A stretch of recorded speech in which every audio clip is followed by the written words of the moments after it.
할렐루야. 네, 한 주간 동안 잘 지내셨지요? 믿음의 사람으로 변화되려면 이런 제목으로 함께 은혜 나누겠습니다. 오늘 믿음에 대해서 같이 나누려고 합니다. 어떤 때는 성경의 아주 작은 말씀이 한 주간 내내 제 마음에서 떠나지 않고 그 작은 내용이 확장되어서 마음에 큰 감동으로 그렇게 제 영혼을 뒤흔들어 놓을 때가 있습니다. 오늘 본문이 그렇습니다. 오늘 읽은 말씀은 믿음이 무엇인지 우리에게 알려줍니다. 여러분 23절을 함께 보겠습니다. 믿음이 오기 전에 우리는 율법 아래에 매인 바 되고 계시될 믿음의 때까지 갇혔느니라. 믿음은 내가 주체가 아닙니다. 내가 믿고 싶어서 믿고 믿기 싫어서 안 믿는 게 아닙니다. 바울은 믿음은 우리에게 찾아오는 것이라고 말합니다. 맨 앞에 뭐라고 고백합니까? 믿음이 오기 전에. 믿음이 온다 할 때 그 온다는 헬라어로 에르코마이입니다. 오다, 들어오다, 나타나다, 동행하다 이런 뜻입니다. 믿음은 갑자기 우리 마음에 찾아옵니다. 갑자기 우리 마음에 생겨납니다. 예상치 못했던 순간에 믿음이 생겨납니다. 그리고 그 믿음이 생겨난 그날 이후로부터는 변화되어 믿음의 삶을 살게 됩니다. 믿음이 생기는 건 노력하는 세계 너머에 있는 것입니다. 믿음을 갖도록 왜 노력 안 해? 노력한다고 믿음이 생기는 게 아닙니다. 뭐하고 똑같은 것이냐? 아기가 생기는 것과 똑같습니다. 아기는 부부의 사랑의 행위로 생겨납니다. 그러나 부부가 사랑의 행위를 한다고 무조건 아기가 생기는 건 아닙니다. 시사 주간지에 불임 부부에 관한 기사가 실린 적이 있습니다. 가명으로 정희경이라고 하는 분이 시험관 아기 수술로 7년째 시술을 받고 있습니다. 시험관 아기 시술 한 번 받을 때 약 300만 원 정도의 최소 비용이 든다고 합니다. 11번째 시술을 받았는데 아기에 대한 소망이 집착이 되어서 아기에게 집착하면 집착할수록 몸도 마음도 망가져 간다고 고백합니다. 정희경 씨는 이렇게 고백합니다. 치료 부작용으로 자궁에 물혹이 자꾸 보이고 잦은 과배란 유도로 난소는 붓고 마음의 상처도 이만저만이 깊은 게 아닙니다. 그런데 어쩌겠어요? 포기는 안 되고 아쉬운 건 전데요. 불임으로 고통받는 부부는 예상보다 많습니다. 전문가들의 통계에 의하면 7쌍 중에 1쌍은 불임으로 고통받고 있습니다. 시험관 아기에 도전하려면 기본적인 검사 비용뿐만 아니라 착상하는 데 좋다는 한약 지어 먹어야 되고 또 착상에 좋은 음식들을 사다 먹어야 합니다. 그러면 시험관 시술을 하는데 천문학적인 비용이 듭니다. 시험관 아기 시술에 10번 정도 하면 1억 이상의 돈이 드는 건 너무나 과장된 말이 아닙니다. 어떤 부부에게는 아기가 생기는 게 너무 쉬워요. 부부가 사랑의 행위만 하면 아기가 생깁니다. 그런데 어떤 부부에게는 아기가 생기는 게 너무나 어렵고 힘들고 고통스러운 일입니다. 아기가 생기도록 노력해야겠지만 노력한다고 무조건 아기가 생기는 것은 아닙니다. 결국 아기는 찾아오는 것입니다. 그리고 하나님이 주시는 것입니다. 믿음도 마찬가지입니다. 어떤 사람에게는 믿음이 생기는 게 너무 쉬워요. 듣기만 하면 믿어져요. 그런데 어떤 분에게는 믿음이 생기는 것이 정말 어렵습니다. 저도 쉬운 쪽이 아니라 어려운 쪽입니다. 믿음을 쉽게 갖게 된 분은 믿음을 갖지 못한 분들을 놀리고 조롱하면 안 됩니다. 이렇게 말하는 분을 본 적이 있어요. 나는 쉽게 믿게 됐는데 너는 왜 그게 그렇게 어렵냐? 그게 그렇게 어려워? 이렇게 말하는 건 아기를 쉽게 갖게 된 여자가 아기 때문에 아기를 갖지 못해서 고생하고 있는 여자에게 멸시하고 조롱하는 것과 같습니다.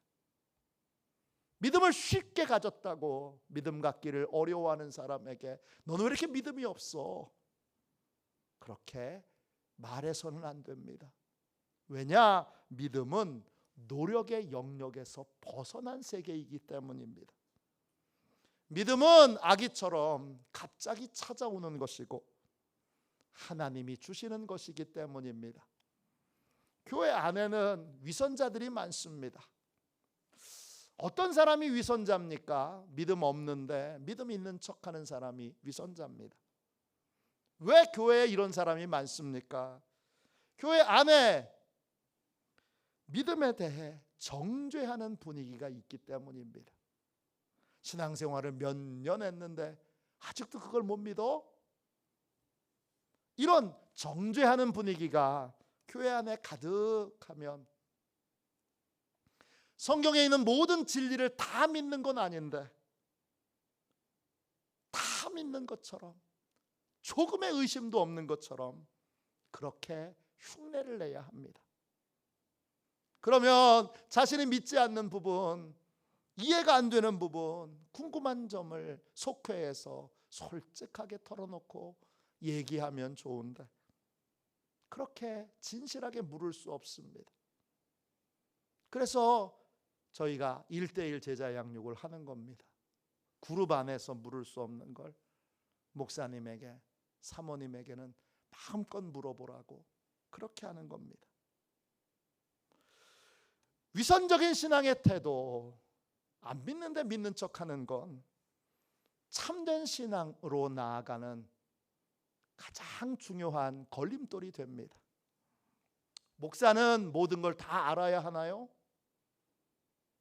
목사님 중에는 그렇게 생각하는 분들이 있습니다. 저도 옛날에 한동안 그렇게 생각을 해야 한다고 저에게 강요했던 적이 있습니다.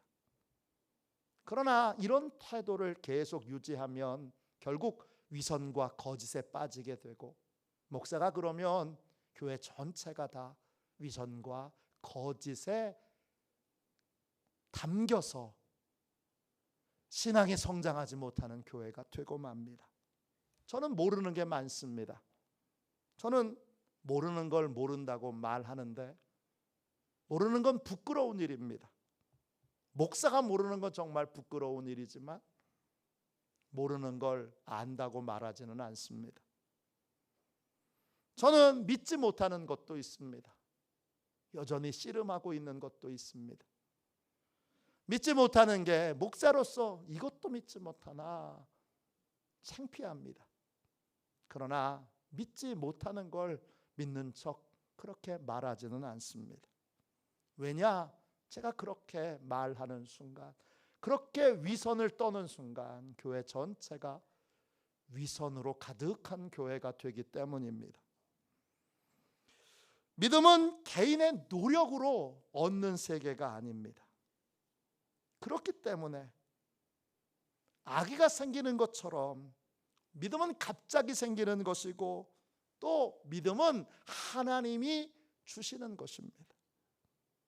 그렇기 때문에 우리는 믿음이 없는 사람, 믿음이 부족한 사람, 의문을 갖는 사람, 질문이 있는 사람, 그런 사람들을 정죄하는 분위기를 교회 안에서 만들어서는 안 됩니다.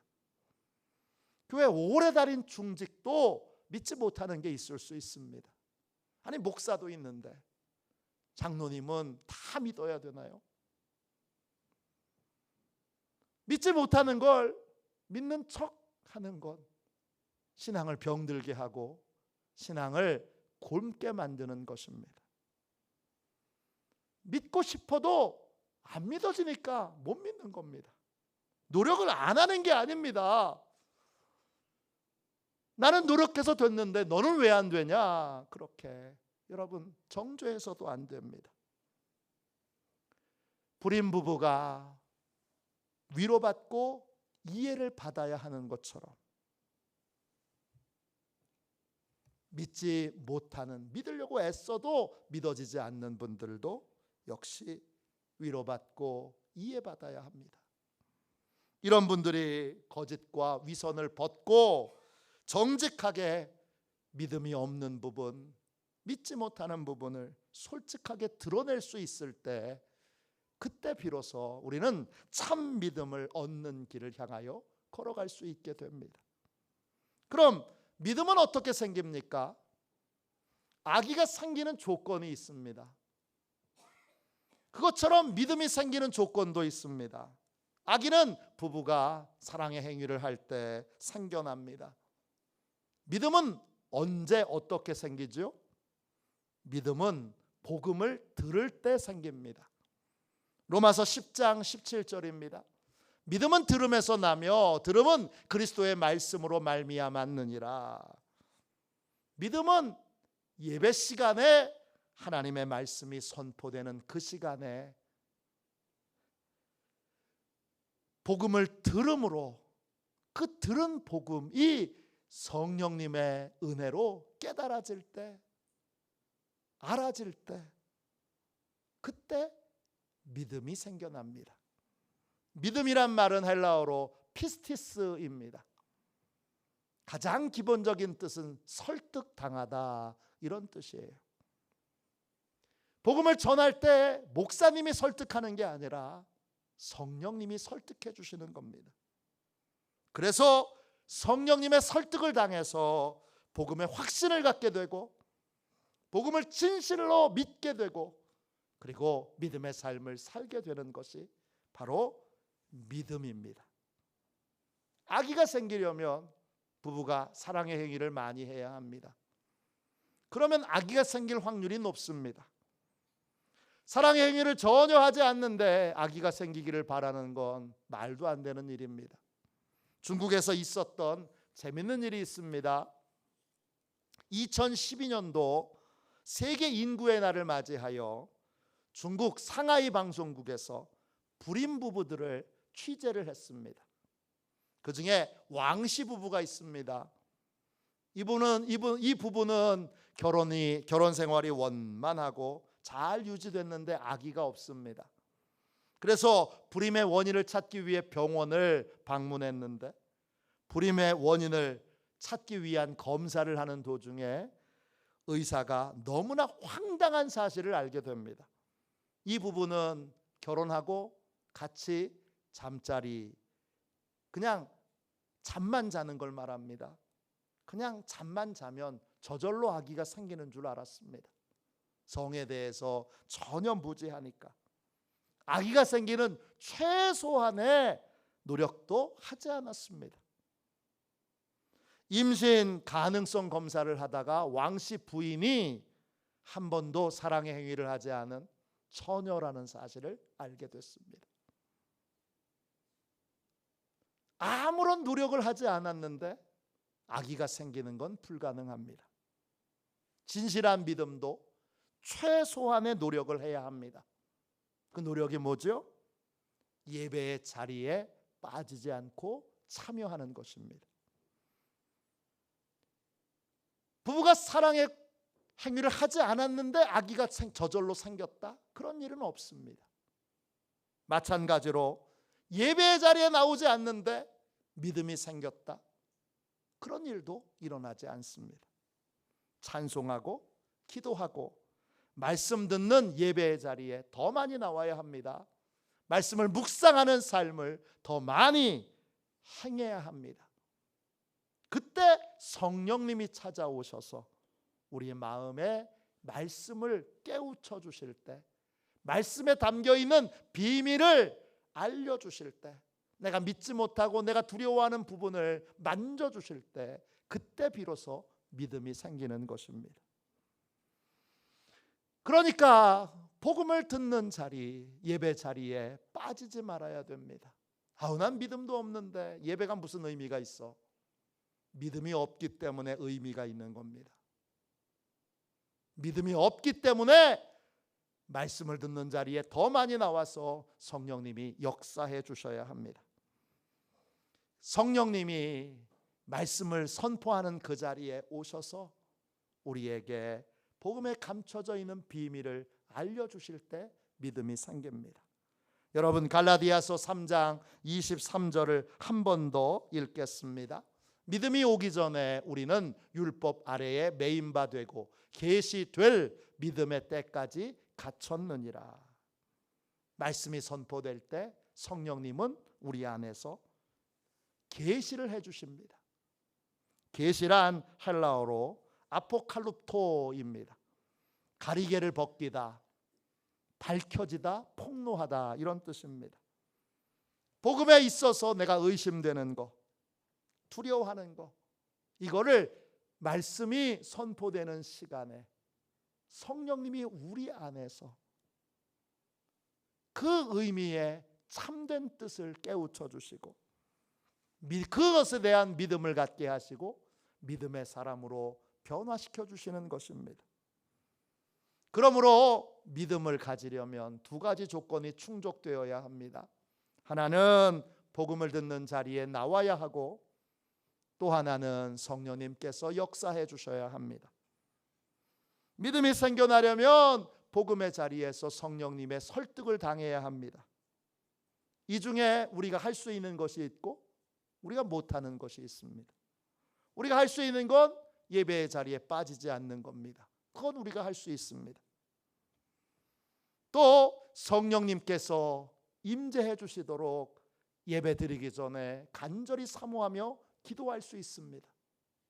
그건 내가 할 수 있습니다. 그러나 성령님을 통제할 수는 없습니다. 요한복음 3장 8절입니다. 바람이 임의로 불매 내가 그 소리는 들어도 어디서 와서 어디로 가는지 알지 못하나니 성령으로 난 사람도 다 그러하니라. 성령님은 바람처럼 움직이십니다. 바람이 어디서 와서 어디로 가는지 알지 못하는 것처럼 성령님이 언제 내 마음에 역사하실지 아무도 모릅니다. 오늘 내가 예배에 빠졌다면 오늘이 성령님이 역사하시는 날일 수 있습니다. 그런 마음과 생각을 갖는다면 결코 예배에 빠질 수 없습니다. 그러므로 우리는 항상 성령님의 역사를 사모하며 예배의 자리에 참여해야 합니다. 우리나라 치유사역에서 현재 치유사역을 가장 활발하게 하는 분은 손기철 장로님이십니다. 목사님이 아니시고 장로님이십니다. 직업도 따로 있습니다. 과학자이고 대학 교수입니다. 건국대학교 생명과학부 부총장을 지냈습니다.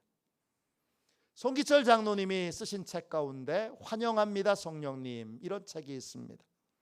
이 책에 손기철 장로님이 어떻게 신앙생활을 시작하셨는지 그 이야기가 나옵니다. 40여 년 전에 손기철 장로님은 냉철한 과학도였습니다. 하나님이 없다는 걸 증명하기 위해, 기독교가 가짜라는 걸 증명하기 위해 교회에 나오기 시작했습니다. 자신의 이성을 총동원하여 기독교를 반박하고 가짜인 것을 입증해내기 위해 성경도 열심히 공부하고 성경 주석도 공부하고 예배도 빠지지 않고 참석했습니다. 그러던 어느 날 금요 철야 예배에 목사님의 설교를 따박따박 속에서 비판하고 또 공격하고 있을 때 갑자기 성령님이 손기철 장로님의 마음에 임했습니다. 마음이 갑자기 뜨거워졌습니다. 마음이 뜨거워지니까 눈에서 눈물이 쏟아지고 코에서 콧물이 나옵니다. 성령님께서 그날 이 장로님의 머리와 가슴을 두 동강이 나도록 그렇게 강력하게 역사하셨습니다. 그날 처음으로 인간의 이성 너머에 영원한 세계가 있고 그곳에 하나님이 계시다는 걸 깨달아 알게 됐습니다. 하나님이 살아계시는구나. 그걸 그날 성령님이 믿게 해주셨습니다. 거기에서 믿음의 여정이 시작된 것입니다. 그 손기철 장로님은 여러 번 예배 시간에 성령님을 체험합니다. 그리고 지금은 성령님의 도구가 되어 성령님을 온전히 의지하는 성령 사역을 하고 있습니다. 참 믿음은 언제 우리 마음에 찾아올까요? 모릅니다. 참 믿음이 내 마음에 찾아오려면 어떻게 해야 됩니까? 성령의 역사를 사모하며 예배 드리는 자리를 빠지지 말고, 예배 드리는 것을 적당히 드리지 말고 간절한 마음으로 빠지지 않고 예배의 자리에 참석하여 복음의 말씀을 들어야 합니다. 둘째, 참 믿음이 내 마음에 찾아오려면 어떻게 해야 될까요? 예배마다 성령님의 역사를 기대하며 사모해야 합니다. 바울은 자신을 구원받은 자로 확신했습니다. 고린도후서 13장 6절입니다. 우리가 버림받은 자 되지 아니한 것을 너희가 알기를 내가 바라고. 바울은 자신이 버림받지 않았다고 분명하고 담대하게 선언합니다. 이 말은 하나님께서 자신을 구원받은 자로 인정해 주셨다는 것입니다. 바울은 어떻게 이런 확신을 가질 수 있었습니까? 성령님이 바울 안에서 증언해 주셨기 때문입니다. 로마서 8장 16절 17절입니다. 성령이 친히 우리의 영과 더불어 우리가 하나님의 자녀인 것을 증언하시나니 자녀이면 또한 상속자 곧 하나님의 상속자요 그리스도와 함께한 상속자니 우리가 그와 함께 영광을 받기 위하여 고난도 함께 받아야 할 것이니라. 구원의 확신은 내가 확신하는 게 아닙니다. 성령님이 확신을 주시는 것입니다. 성령님이 증언해 주시는 것입니다. 이게 언제 이 증언이 우리 안에 임하게 되느냐? 예배 시간입니다. 감리교를 시작한 존 웨슬리는 열정을 품고 조지아 선교회를 떠났다가 미국 조지아의 선교를 떠났다가 실패하고 돌아옵니다. 그는 모라비안 형제들에게 큰 위로를 받고 있었는데 1738년 5월 24일 저녁 8시 45분에 올더스게이트이라는 거리에서 열린 속회 모임에 참석합니다. 그 속회 모임에서 속회 인도자님이 읽어주시는 마틴 루터의 로마서 주석의 서문을 읽다가 마음이 뜨거워지는 걸 경험하게 됩니다. 그는 그날의 경험을 이렇게 고백합니다. 나는 내 마음이 이상하게 뜨거워지는 것을 느꼈다. 나는 이제 나 자신이 그리스도를 오직 그리스도만을 믿음으로 구원받았다는 것을 느꼈다. 그리고 주께서 내 모든 죄를 영원히 제거하셨고 나를 죄와 사망의 법에서 구원하셨다는 확신을 얻었다. 웨슬리가 경험한 건 뭡니까? 웨슬리가 경험한 건 하나님께서 웨슬리 자신을 위해서, 나 자신을 위해서 예수 그리스도의 십자가를 준비해 놓으셨다는 것입니다. 예수님이 바로 다른 사람이 아닌 나를 위해 죽으셨다는 걸 성령님이 믿게 하신 겁니다. 그 결과로 모든 죄가 영원히 사하여졌고 그리고 그날 구원의 확신을 얻게 되는 것입니다. 그는 성령을 통해 스스로 구원을 위해 아무것도 할 것이 없고 십자가에서 이미 다 모든 것을 예수님이 이루셨기에 믿음으로 받아들이기만 하면 된다는 걸 깨닫게 됩니다. 그래서 존 웨슬리는 그날 자신이 체험한 걸 마음이 뜨거워졌다고 말하는데, 이 말이 영어로 보면 핫이 아니라 웜입니다. 마음이 뜨거워진 게 아니라 마음이 따뜻해진 겁니다. 마음이 따뜻해졌다는 것, 십자가의 사랑이 머리로 알고 있었는데 그게 가슴으로 내려갔다는 것입니다. 머리부터 가슴까지 길이는 30cm밖에 안 됩니다. 그런데 이 30cm가 내려가질 않습니다. 머리로는 이해가 되는데 가슴으로 느껴지지 않습니다. 성령님이 하시는 일은 가슴으로 느껴지게 하시는 겁니다. 십자가의 사랑을 머리로는 알겠는데 가슴으로 느껴지지 않던 걸 가슴으로 느껴지게 만드는 분이 바로 성령 하나님이십니다. 그래서 진짜 나 같은 죄인을 위하여 주님이 십자가에서 진짜 죽으셨구나, 이 사실을 가슴으로 느끼게 될 때 우리는 펑펑 울면서 십자가의 은혜를 십자가의 은혜에 감격하고 감사하게 되는 것입니다. 이런 역사가 오늘 내가 드리는 예배에 임하도록 간절히 기도해야 합니다.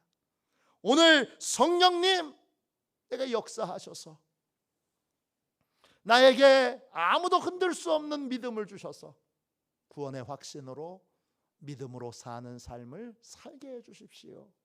이렇게 예배마다 성령님의 역사를 위하여 기도해야 합니다. 그럴 때 아무도 흔들 수 없는 구원의 확신과 믿음을 갖게 되는 것입니다. 세 번째, 참 믿음이 내 마음에 찾아오려면 어떻게 해야 될까요? 세 번째, 성령님께 율법주의의 한계를 깨닫게 해달라고 기도해야 합니다. 참 믿음의 가장 큰 적, 방해거리는 율법주의입니다.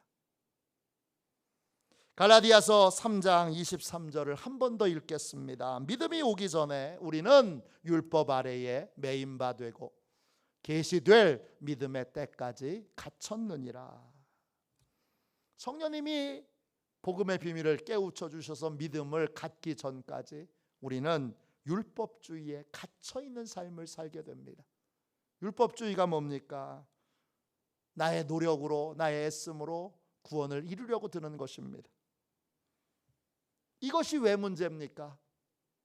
이건 불가능한 일인데 가능하다고 하는 착각 속에서 삶을 살게 만들기 때문입니다.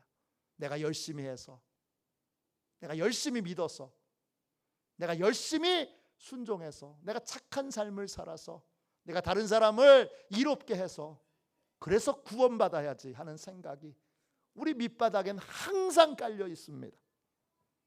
이런 노력은 뭐하고 똑같으냐 하면 헤엄을 쳐서 한국에서 미국까지 태평양을 건너려고 하는 것과 같습니다. 헤엄을 칠 수 있는 거리가 있습니다. 수영을 잘하는 사람은 어려운 일이지만 한강을 건널 수는 있습니다. 어렵지만 불가능한 일은 아닙니다.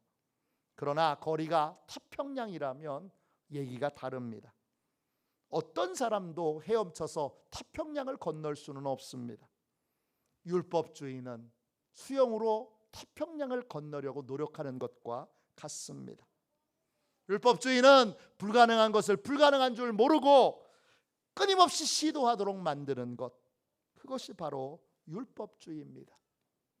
믿음은 우리 안에 이 율법주의에 대한 모든 한계와 문제점을 알게 될 때 비로소 우리 마음에 찾아오게 됩니다. 종교개혁자였던 마틴 루터는 구원에 대한 깊은 고민에 빠져 있던 사람입니다. 그는 이렇게 고백합니다. 내가 죄 사함을 받기 위해 무엇을 해야 하는가? 내가 어떻게 해야 거룩하신 하나님을 우러러 볼 수 있는가? 나같이 추한 죄인이 어떻게 하나님께 가까이 나아가 하나님과 화목할 수 있을까? 이 고민으로 루터는 죄를 온전히 자백하지 않아서 하나님의 심판을 받을까 두려워하는 마음으로 회개 기도를 드릴 때마다 낱낱이 자기가 생각이 난 죄들을 하나님 앞에 고백합니다. 그리고 기도가 끝나고 숙소로 돌아가다가 미처 회개하지 못한 죄가 떠오르면 다시 가서 하나님 앞에 낱낱이 회개합니다. 그런데 아무리 그렇게 노력해도 하나님이 요구하시는 완전한 의, 거기에는 도달할 수 없습니다. 절망과 또 고통 가운데 있던 루터는 로마서를 읽다가 성령의 도우심으로 놀라운 사실을 발견합니다. 복음에는 인간의 노력과 상관없는 하나님이 준비하신 하나님의 의가 있다는 걸 알게 됩니다. 그게 바로 십자가의 의입니다. 구원을 받으려면 아무리 노력해도 안 되는 그 구원을 하나님이 이루어 놓으신 십자가의 은혜를 믿음으로 받아들이기만 하면, 그러면 구원을 받는다는 걸 알게 됩니다. 하나님께 구원받으려면 의롭게 행하려는 행위가 아니라 믿음이 필요하다는 걸 알게 됩니다.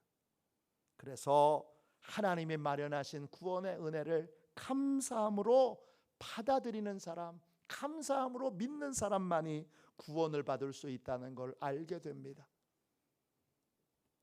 그는 로마서에 나오는 의인은 믿음으로 말미암아 살리라 하는 말씀을 그날 비로소 깨닫게 됩니다. 인간이 헤엄쳐서 태평양을 건널 수 없습니다. 그러면 태평양은 영원히 건널 수 없는 겁니까? 아닙니다. 방법이 있습니다. 어떤 방법이죠?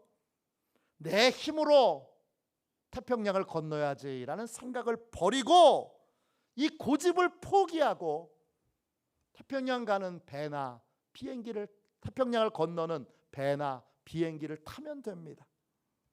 그러면 바닷물을 헤엄쳐서 건너려는 그러한 고생도 하지 않아도 되고, 상어의 공포로부터, 추위와 배고픔의 두려움으로부터도 해방될 수 있습니다. 참 믿음은 이런 것입니다. 예수님께 맡기는 것이고, 예수님을 의탁하는 것이고, 예수님의 은혜를 받아들이는 것입니다. 참된 믿음을 얻으려면 율법주의의 한계를 깨달아야 합니다.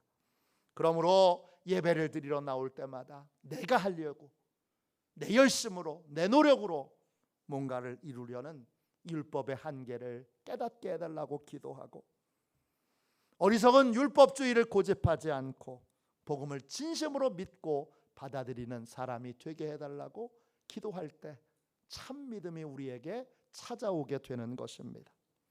믿음은 내가 할 수 있는 영역의 것이 아닙니다. 믿음은 아기가 생기는 것처럼 내 마음에 갑자기 생기는 것입니다. 어떤 사람에겐 쉬운 일이지만 어떤 사람에게는 불가능에 가까울 정도로 힘든 일입니다. 내가 쉽다고 다른 사람도 다 쉬울 거라고 생각하는 건 여러분 참으로 무례한 생각입니다. 믿음은 내 마음대로 할 수 없지만 믿음이 생겨나도록 환경과 상황은 조성할 수 있습니다. 믿음은 어떤 상황에서 생깁니까? 복음이 선포되는 예배의 자리에 참석하여 성령님께서 복음의 비밀을 밝히 깨우쳐 주실 때 믿음이 생깁니다. 그러므로 예배의 자리에 빠지지 말아야 합니다. 예배의 자리에 올 때마다 성령님의 역사하시도록 기도해야 합니다. 또 성령님께 율법주의의 한계를 깨닫게 해달라고 기도해야 합니다. 이런 상황과 조건에서 성령님이 말씀을 듣는 시간에 역사하실 때 비로소 우리는 믿음의 사람으로 변화될 수 있습니다. 우리 모두 예배의 자리에서 성령님께 소망을 두고 성령님을 의지함으로 참 믿음을 얻는 복된 사람들이 다 되시기를 주님의 이름으로 축원합니다. 이 시간